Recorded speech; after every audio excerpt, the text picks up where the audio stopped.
Hi మీ friends అండి. That's so lovely, thank you అండి. And ఇప్పుడు ఆ హీరో నేను నితిన్ గారిని మాట్లాడవలసిందిగా రిక్వెస్ట్ చేస్తున్నాం. అండ్ మాకు ఒక క్వశ్చన్ ఉంది, మీ బ్యాక్ ఎండ్ నుంచి తెలిసింది ఈ పాట ఇంతకుముందు సూఫియా నా సాంగ్లో చాలా ఈజీగా చెట్లు ఎక్కేశారంట, ఏంటి ఎక్స్పీరియన్స్ ఉందా? ఎక్స్పీరియన్స్ ఏం లేదండి, చాలా కష్టపడి పైకి ఎక్కాను. ఆ రోజు నాకు ఇంకా గుర్తు కూడా, ఆల్మోస్ట్ ఒక 3-4 అవర్స్ దానిపైన అలా ఉంచేశారు. దెబ్బకి కొన్ని రోజులు బన్నీ గారిలాగా సార్ నేను కూడా ఇలా పుష్పలాగా ఇలా నడిచాను సార్. సో అది కష్టమైందే అండి, అదేమో అంత ఈజీగా ఏమి ఎక్కలేదు నేను. Okay please. థ్యాంక్స్ అండి అందరూ ఇక్కడికి వచ్చినందుకు, మా ఈవెంట్కి థ్యాంక్ యూ వెరీ మచ్. మేము ఒక మంచి గోదావరి సినిమా తీసామండి. ఒక మంచి ఎంటర్టైనింగ్ సినిమా. ఈ సినిమాలో మంచి ఫ్రెండ్షిప్ గురించి చెప్పబోతున్నాం. ప్రతి ఒక్కళ్ళు పిల్లల దగ్గర నుంచి పెద్దల దాకా అందరూ ఎంజాయ్ చేసే సినిమా అవ్వబోతుంది ఇది. అందరికీ థ్యాంక్స్ చెప్పుకోవాలి, అంజు గారికి థ్యాంక్స్ చెప్పుకోవాలి, అరవింద్ గారికి థ్యాంక్స్ చెప్పుకోవాలి, వాస్ గారికి థ్యాంక్స్ చెప్పుకోవాలి, ఇలాంటి మంచి సినిమాలోకి నన్ను తీసుకున్నందుకు. Thank you sir, thank you so much sir. అలానే మాకు మ్యూజిక్ ఇచ్చిన అజయ్ గారు, అలానే రామిరియాల గారు, ఇద్దరు చాలా బాగా ఇచ్చారండి పాటలు. తప్పకుండా వినకపోయి ఉంటే తప్పకుండా వినండి, చాలా బాగుంటుంది, మీ అందరికి నచ్చుతుంది. అండ్ నాతో పాటు నా కో యాక్టర్స్, నా friends, it's Ankit and Chaudhary గారు. ఆయన ఇంకా లేరు ఇక్కడ, ఆయన ఏదో షూట్ అని చెప్పి వెళ్ళారు. ఆయన ఉంటే చాలా అదే ఆ వీడియో చూసి అరెస్ట్ అయ్యారు అనుకుంటారేమో, ఆయన షూట్లో ఉన్నారండి.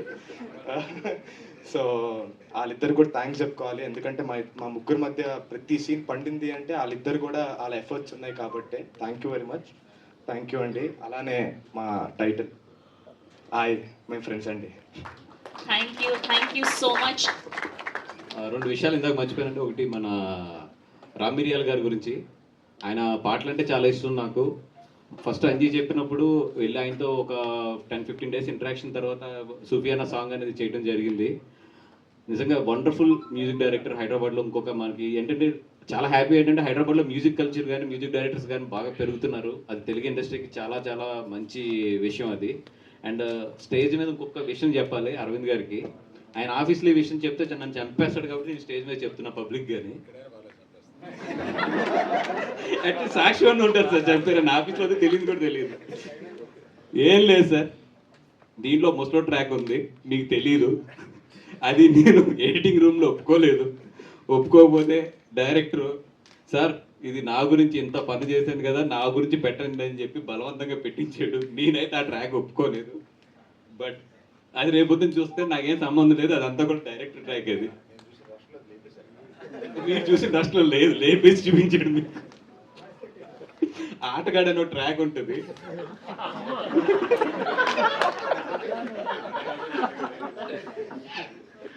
అంటే అదే ఇందాక థీమ్ సాంగ్ లో ఆ పదం వచ్చిందండి, మీరు ఎలా చూసారు నా ఇంకా. ఆ ట్రాక్ అయితే అది ప్యూర్ అంజు గారి ట్రాకే. అది రేపు పొద్దున్న ఏమన్నా కూడా నేను ఇదే బాండ్ పేపర్ స్టేజ్ కూడా చెప్తున్నా, అది ఏమన్నా అంటే అంజినానని తప్ప నాకు సంబంధం లేదు అది ట్రాక్ అది. And yeah but it's a very fun track, మీరు చూడండి అందరూ.